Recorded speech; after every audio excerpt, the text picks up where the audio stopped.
So we will continue with our next speaker, Miloš Martinović. He's a photographer based in Belgrade, in Serbia, and is specializing in architecture and interior photography. He was born in Kikinda, in a small town from Serbia. And at the age of 15, he decided he wants to be an architect. Then he studied architecture at the University of Belgrade, and he spent 8 years as an architect. He worked on various projects in Serbia and Russia. During this time, he brought his first camera, and he realized that photographing buildings was closer than what he liked than designing or building them. So he got his first commission in photography, and so it turned out to be a perfect mix. Photography for him, it turned out to be a perfect mix from his interest, and it combined both architecture and photography. So in 2017, he decided to switch from architecture to a full-time photographer. And since then, he has been shooting interesting projects all over Serbia and beyond, and expanded his client list and enjoyed working in a professional field, which he is very passionate about. So thank you, Miloš. Thank you. Okay, I feel sorry for you guys that you need to listen to my presentation after Miguel and Alex. It's kind of daunting to have to follow them, but okay, let's try. My name is Miloš. I'm an architectural photographer based in Serbia. So I like to say that I'm the second best photographer working in Serbia because there are only two of us. So I feel pretty confident that I can claim the second place. Serbia is kind of a weird market to be in because when I started doing photography there in 2017, there was basically just one photographer who had the complete monopoly over the whole market. So my whole journey, my career has been like trying to wedge myself into this place to kind of gain a foothold to grab a piece of the market for myself. So it's been kind of an interesting journey to get there, to try and evolve and develop my skills and my business. So especially considering that the guy who had the monopoly was the first photographer, he is not only my competitor, he is also a friend of my ex-wife. So it's been a constant interesting situation there between us. But I mean, we're okay. We're not gonna be friends probably, but we can talk to each other when we meet. So my architectural career actually started in 2009. I worked in various offices, in various things throughout architecture. I worked on designs, on the construction sites, and in 8 years doing that, I can't really say that I've ever been happy being an architect. So just to prove that I actually was an architect, this was basically the only design that I could claim was my own, that I did from zero, from start to finish, where I was the lead designer, the lead architect, project manager, everything. It was Vela studio in Moscow. And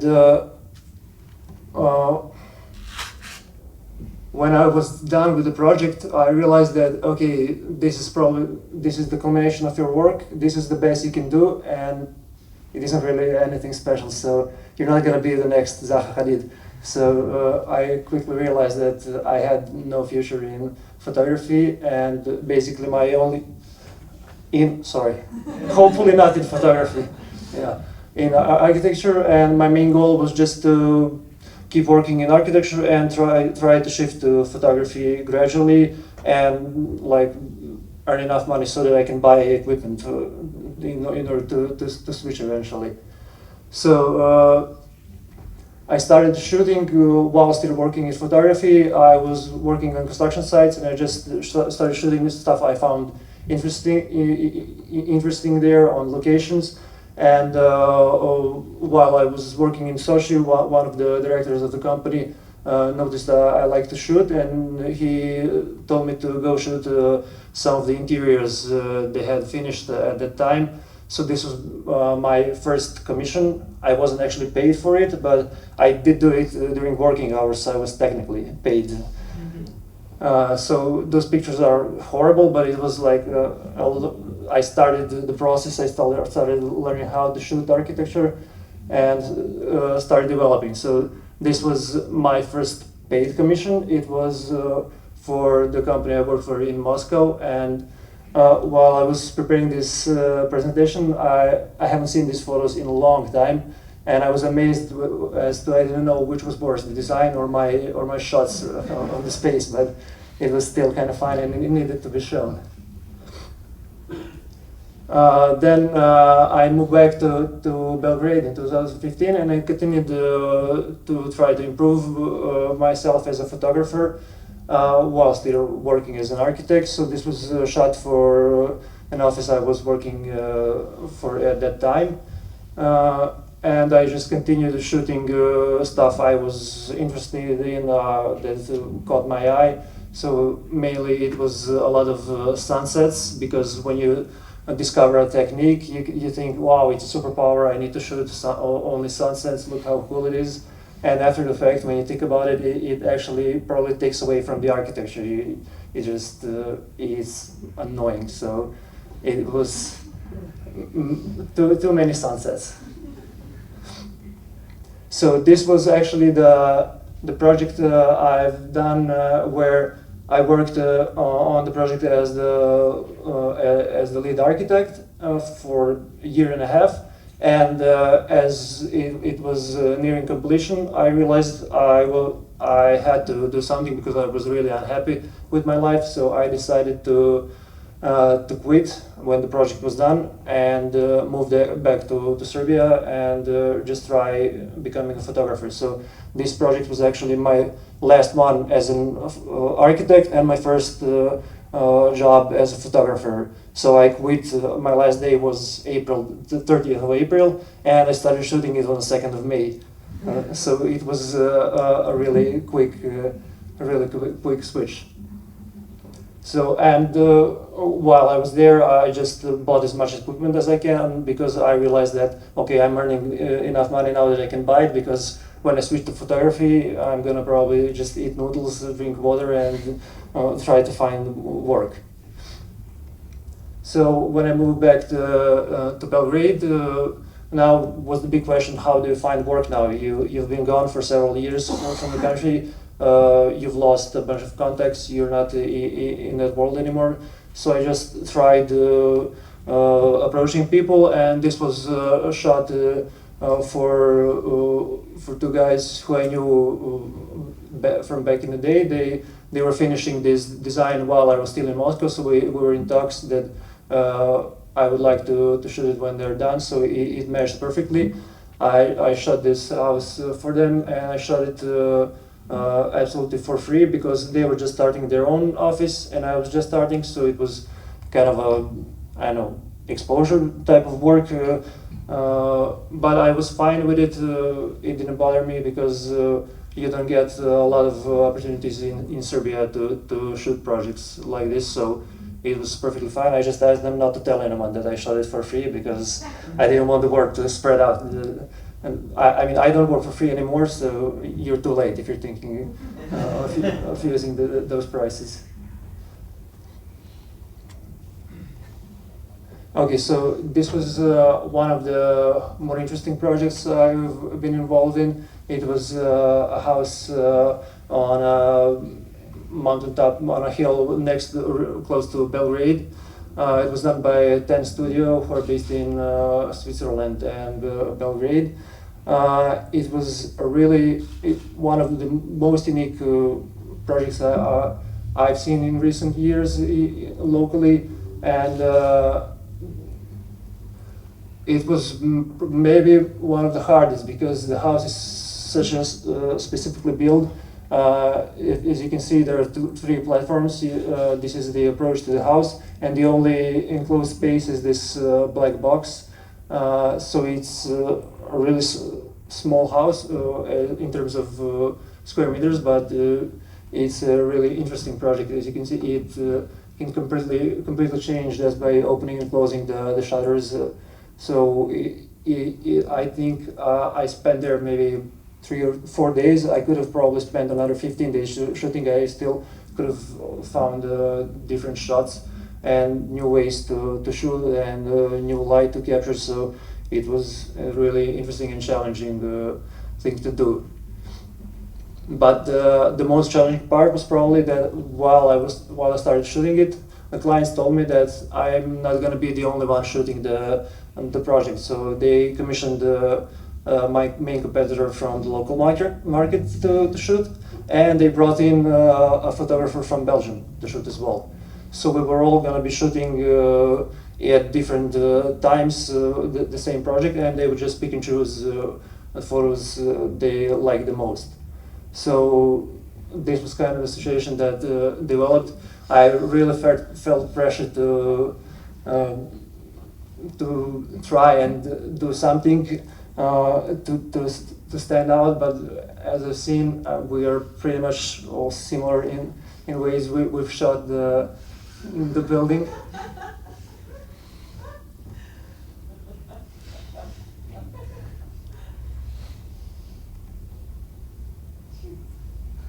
Well, I guess we all like the same things, so.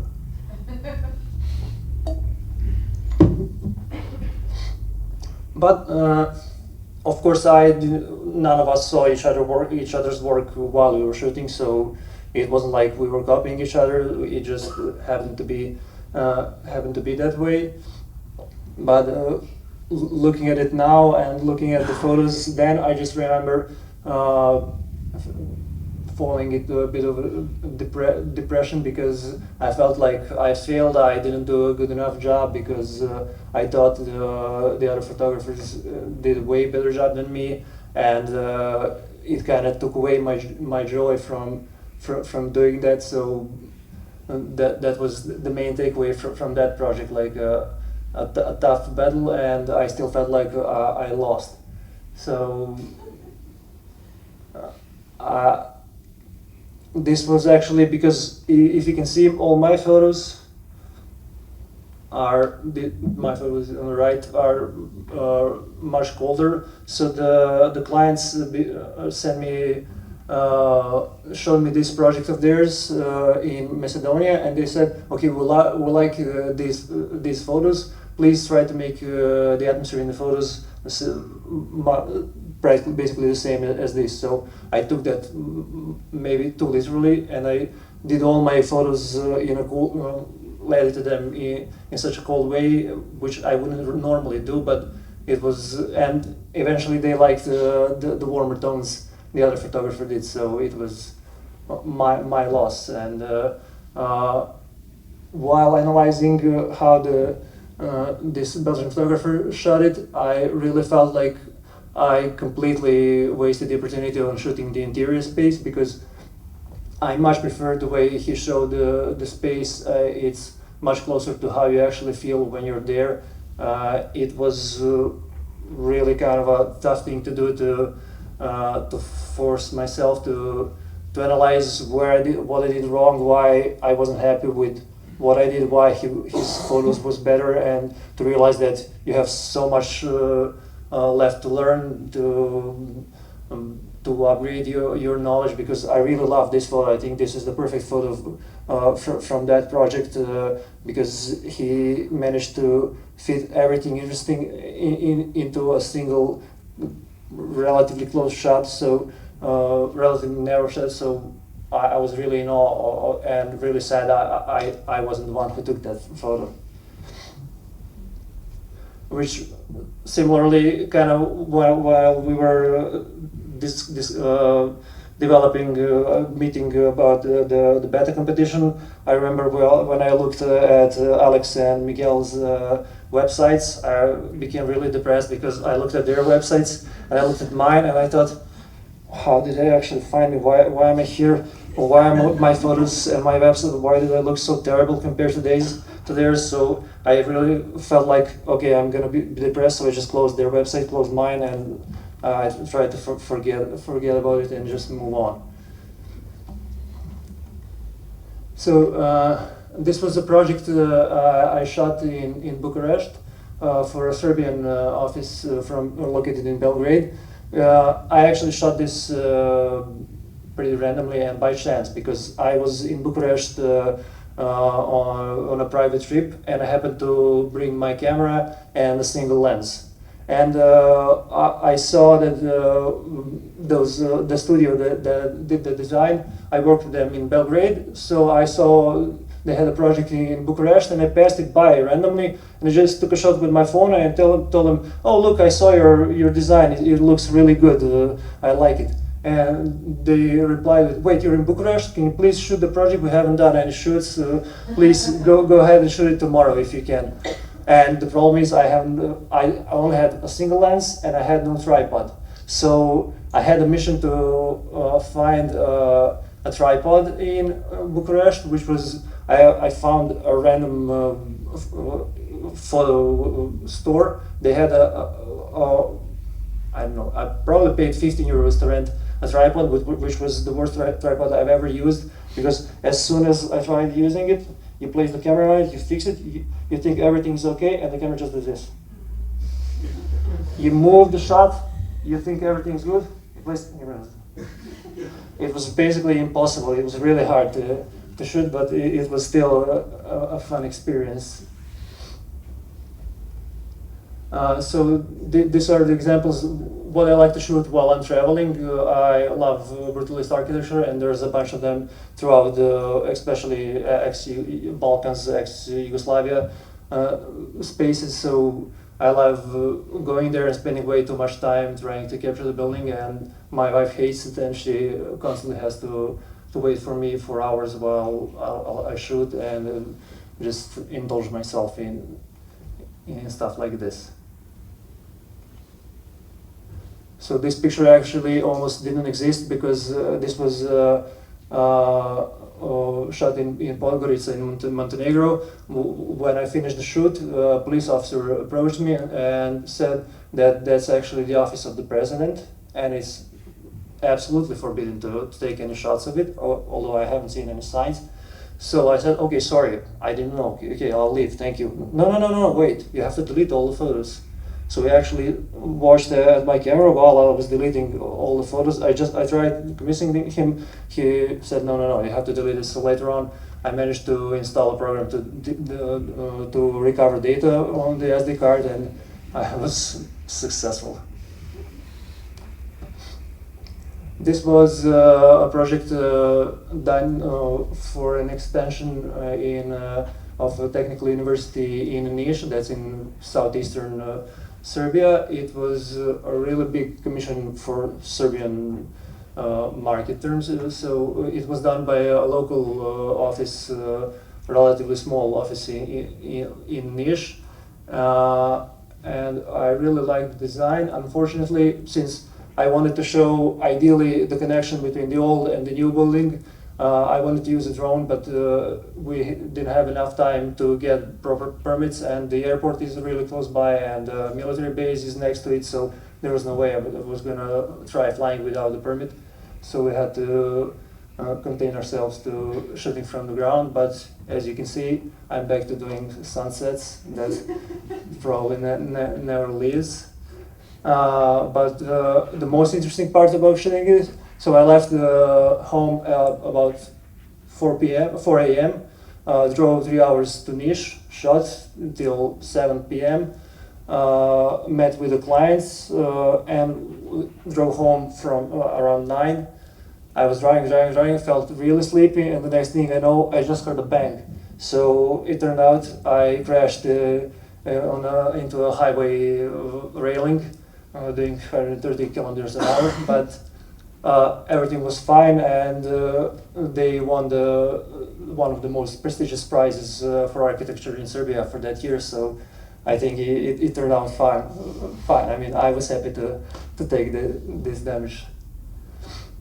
So maybe go to some lighter subjects. I wanted to show some examples of how weird and specific and shooting situations can be on location. So this was a house in Grodska that's close to Belgrade. It was really specific that there's a bunch of cats roaming around the house, throughout the house. There's always more cats than there are people in the house at any time. So I really wanted to show cats being present, but how do you do that? Because cats aren't really open up to collaborating with you. So when you want to do something like this, you have to ask the architect to bring the cat up and then call her, and she'll come down eventually.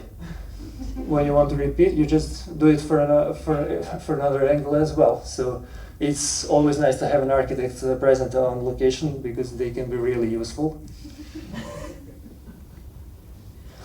For this shoot, it turned out that all of these light fixtures were broken. So how do you get them to seem like they're working fine? You just use a flashlight, a chair, and you do stuff like this. This I just did handheld while I was in London because I really wanted to shoot the space, but it's practically always crowded, so you just have to remove all the people doing 10 exposures and then a lot of Photoshop work. Here we had no way to actually fix this decoration to the wall during the shoot, so what we've done is shot it like this and then just remove it ourselves. It's always weird removing yourself from photos. You kind of go through an existential crisis because you're not sure what's happening. This was a very interesting shoot because this is the actual size of the space. It's actually models. So it was really fun and challenging to shoot it in a way that it looks almost like a real space. This is how you shoot the kindergarten when you're unable to get a permit. You just wait for weekends and hope that no one will arrest you. This is how you shoot narrow buildings when there's no way to shoot it otherwise. You ask a college to let you into their classroom and just place the camera on the window. Okay, so and can we play the video, because this was the project that I shot where they kept all the walls from the previous factory that was there, and we wanted to document the process of returning those walls to their place and installing them. So it was a really interesting situation. So here we are shooting. They basically put back all of the sections and incorporated them into the new project.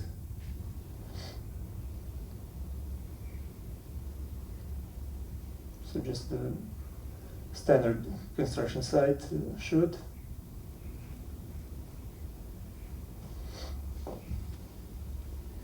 Just in case, I decided to film mostly going in the other direction.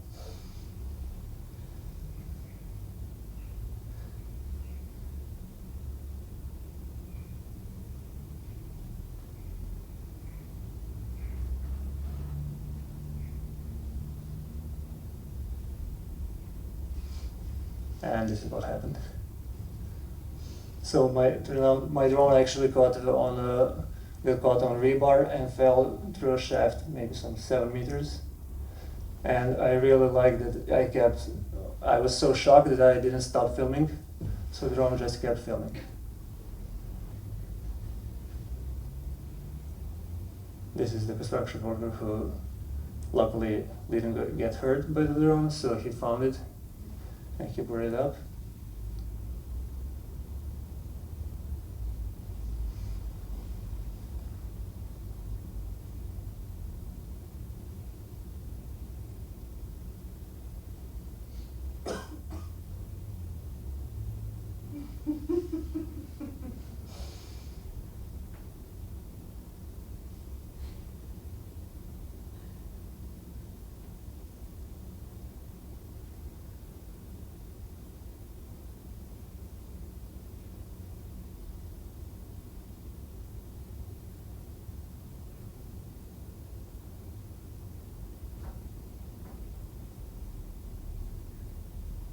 just great video work. Thank you, Mr. Schenberg.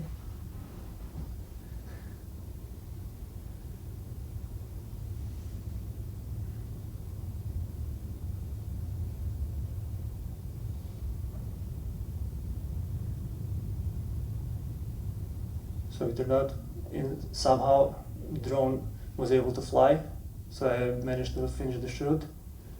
But all of the legs were kind of crooked. The camera was sideways, and it cost really a lot of money to fix it. So it was probably the most expensive shot per minute I think I've ever done.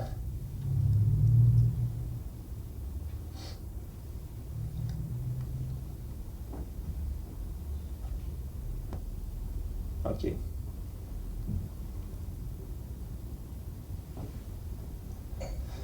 Thank you, everybody. That's it for me.